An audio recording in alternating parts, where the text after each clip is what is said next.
The Authority is probably the most ripped-off comic for the 21st century of superhero comics. What it was doing stylistically with its action, its gruff bastard characters, its slick artwork, its incorporation of digital effects and its coloring, and its popularity was all ripped off by every team superhero comic after it. And most of this can be credited to Brian Hitch and not its writer Warren Ellis. I am not a fan of Warren Ellis, not just because of the allegations, but that's part of it. I find his work tedious, repetitive, and pretentious. The process of reading a Warren Ellis comic to me is exhausting. He works primarily in science fiction because he's a certified Brit Reddit atheist. The Authority spun off of the failing series Stormwatch that he was writing. His idea, now that Wildstorm was being sold to DC, was to kill off the Stormwatch characters he did not create, have his OCs make their own Justice League, and deliver a bombastic blockbuster comic. His run would last 12 issues covering the last year of Jenny Sparks' life, 1999. We get three main stories: The Authority versus Fu Manchu, The Authority versus the only interesting premise in this run, a world where aliens came down during the 16th century and bred with humans, creating a high-tech British Empire, and The Authority versus God. We'll get back to that. All these stories devolve into mindless punching and explosions with no character. The Authority in this aren't characters. They don't have individual personalities. They're analog archetypes. They're all assholes, though Ellis doesn't pretend they're good people, but he does think they're cool.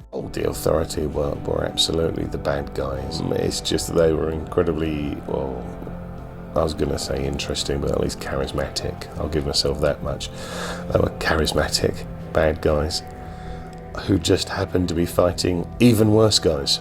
Jack Hawksmoor is the only one of them that doesn't fit into being an analog, but, he becomes just powerful white guy. Midnighter's Batman, but gay. Apollo is Superman, but gay. The Doctor is Doctor Strange or Fate. The Engineer is your high-tech superhero a la Tony Stark or Cyborg. Swift is Hawk Girl or the Wasp. And Jenny Sparks, as much as Ellis would deny it, is female John Constantine. If you want to understand Ellis's writing, you must know that every character in all of his books are a variation of John Constantine, or the bastard archetype. Elijah Snow fits into this. Jenny Sparks, Spider Jerusalem, even as Tony Stark, and of course, John Constantine, except John actually has a personality unlike Ellis's characters. There's this really bad scene in Planetary where the Constantine analog turns into Spider Jerusalem, saying that the 80s are over, implying that Constantine sucks. My Constantine ripoff is better, and we all remember how much of a timeless classic Transmetropolitan is, right? My main problem with this run is the Authority has no character drama. No one has any arcs. There's barely anything it's even saying. It's pure bam pow spectacle. If you caught me on a different day, I said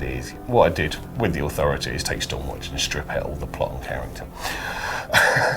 Almost every character starts out the same way they ended, except Jenny Sparks, because she ends dead. There are nice character moments, but it's all focused on the spectacle. In all fairness, the spectacle is delicious. It feels like eating McDonald's or Burger King. There's not much of substance, but there's plenty of enjoyment to be had. Just look at Brian Hitch's art. The environments pull you in. The level of violence surpasses anything that could be effectively put on film. The appeal of his art is that even though his illustrations are stylized, he does frame everything grounded. It feels like you're actually there, or that somebody could be in the situation, that these people are actually part of the environment. It feels like you are watching the biggest movie ever made. A lot of the sequences also lack sound effects, so you get a lot of these clean pages where you get to just see the action. Then it influenced every other writer for the next 10 years. Everyone thought, I can apply that to Iron Man or to Thor or to the Justice League.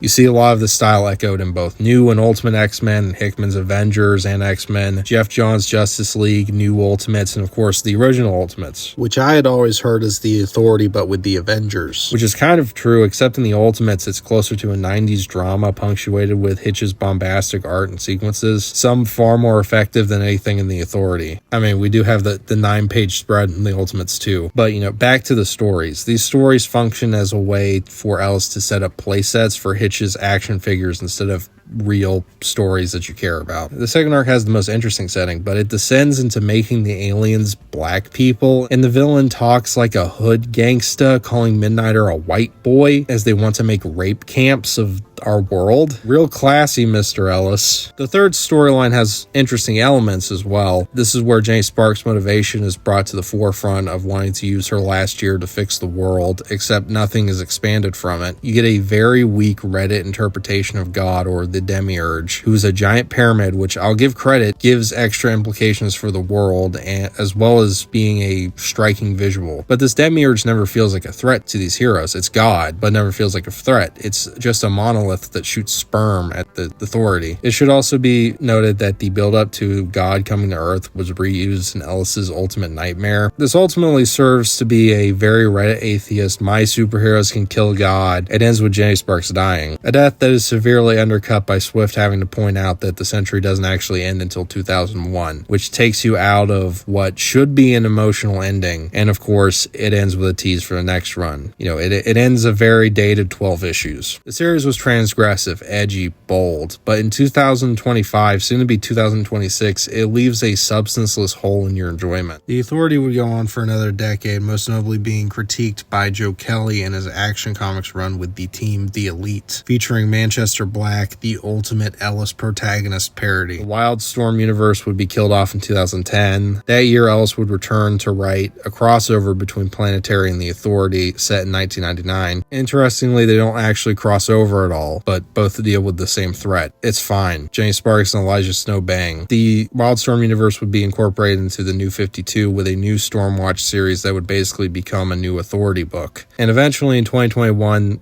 a new Authority book called Superman the Authority would be made and forgotten about. Despite my problems with it, Ellis's run is an important book in the history of comics. It's an important footnote, but that doesn't make it something I particularly find good. I don't really want to talk about Warren Ellis stuff again or anymore. Can't wait for the Authority movie, however that comes out. Anyway, personally, I'd give the 12-issue series a 5 out of 10. I won't be a complete hater here. It's a relic in superhero comic history. If you want a good Authority book to read the Kev series by Garth Ennis. We'll talk about that eventually. Anyway, I've been Deet. Later. Oh yeah. Merry Christmas, by the way. Silver bell, silver bell, it's Christmas time in the city.